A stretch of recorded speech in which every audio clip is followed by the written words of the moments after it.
everybody. I'm totally unprepared tonight.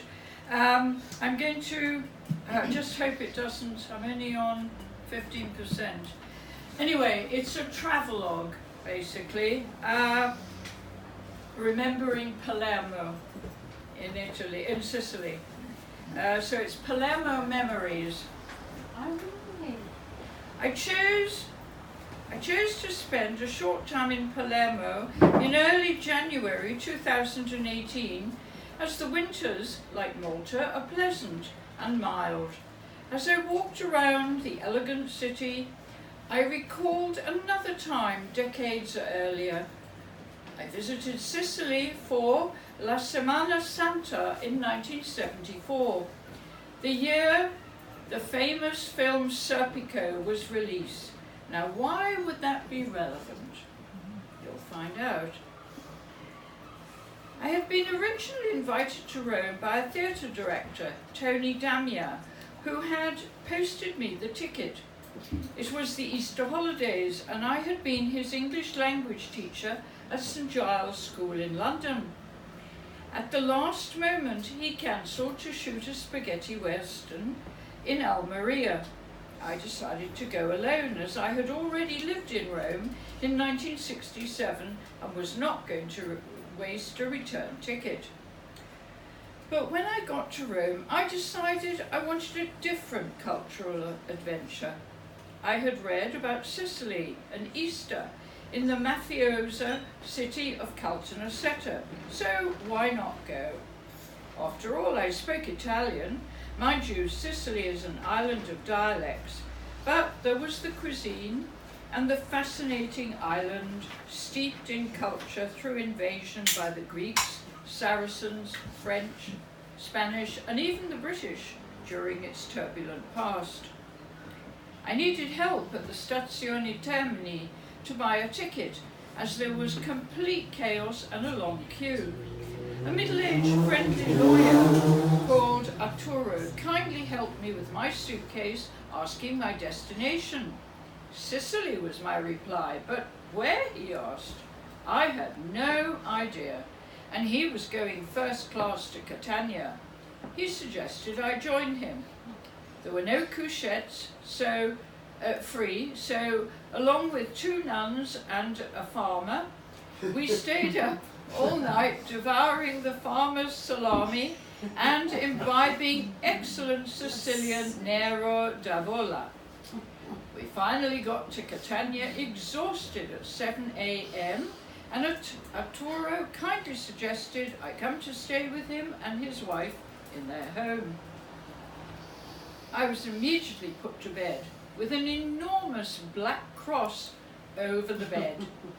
I awoke about noon to overhear his wife excitedly telling a friend that there was an English language teacher to stay. I was ignorant in those early days and didn't know what to do in the city, so they decided that I should stay with their young friends in Taormina. He arranged it and put me on another train, and that was that. Perhaps it was this couple who recommended Caltanissetta, I can't remember. But first a visit to their friends in Palermo was on the menu. They arranged for me to be met at the train station. I was on a Sicilian merry-go-round and being made a fuss of. The train chugged in 2 hours late. Instead of 2 o'clock, it came at 4 o'clock. I was starving and imagined the unknown people would not wait for me. Apparently they did. There were no mobile phones in those days, and in fact I was so inexperienced I hadn't even asked for their name or phone number. Young girls in their 20s did not travel in Italy alone, let alone Sicily. That was in a time warp and controlled by the mafia. I walked out of the station looking for a cheap hotel, as I was on a limited budget. As a teacher in the 1970s, I took home, after tax, £28 a week. Italy was cheap in the 70s, not so today. I learnt a new word, locanda. A cheap pension was on a higher floor. I saw the sign. The building looked elegant, and I asked someone what the sign meant. I climbed the twisted dark stairs to the second floor. A large woman with long, greasy black hair sat at a desk in a black negligee, talking to a rough-looking tall man who was minus most of his teeth. I didn't understand a word as they spoke in dialect. I asked for a room and was given a simple double one for 1,000 lira. That was the equivalent of 50p.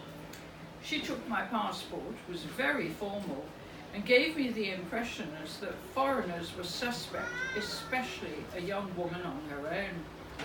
I didn't know anyone in Sicily. I didn't know everywhere in Sicily closed from 1 to 5, la pausa.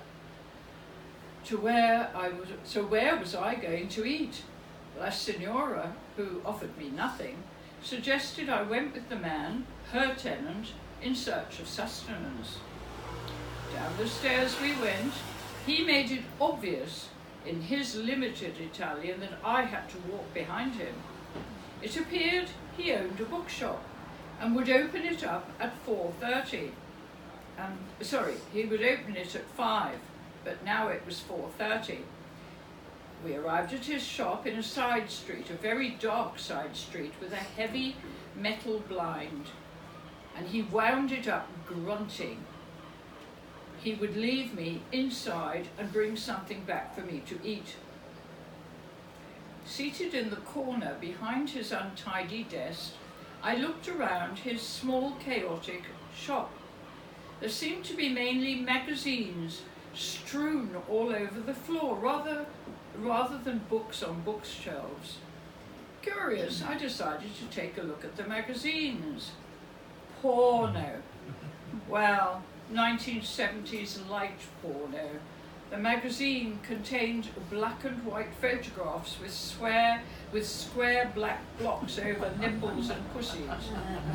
Laughable, really, not much going on in the photographs. He came back, and seeing that I'd been looking at the magazines, he got excited, saying he had others to show me. It's all true, by the way. I refused, saying I was not interested. What did he bring me? A hard, inedible pear and a bottle of strong liquor, a la mandorle. Was he totally crazy, or that on an empty stomach? I refused both and decided to leave, or rather flee. I passed him. As I passed him, he slapped me on my derriere. I screamed at him, "Non sono una puttana," and stormed out into the street that was beginning to show some life as the shutters were being raised for the evening session after la pausa. I fled and finally found a place nearby to eat a simple pasta before retreating back to the Laconda. I went to bed early without locking my door. Suddenly, at about 9 o'clock, there was a sharp, demanding knock on my door. Thinking it was the Signora, I agreed. I opened it to find the toothless wonder standing in silence, in one hand with a sepia film star magazine showing Jane Mansfield with her husband, Mickey Hargitay, and in the other hand, an open fan of lira notes, amounting to quite a bit of money, I was told, for my potential nocturnal services, no doubt. I snatched the magazine and locked my door. Later, I was told he'd made me a very good offer, whatever that means. I prepared for the room so I could leave my suitcase and have my nice room back on my return from Caltanissetta.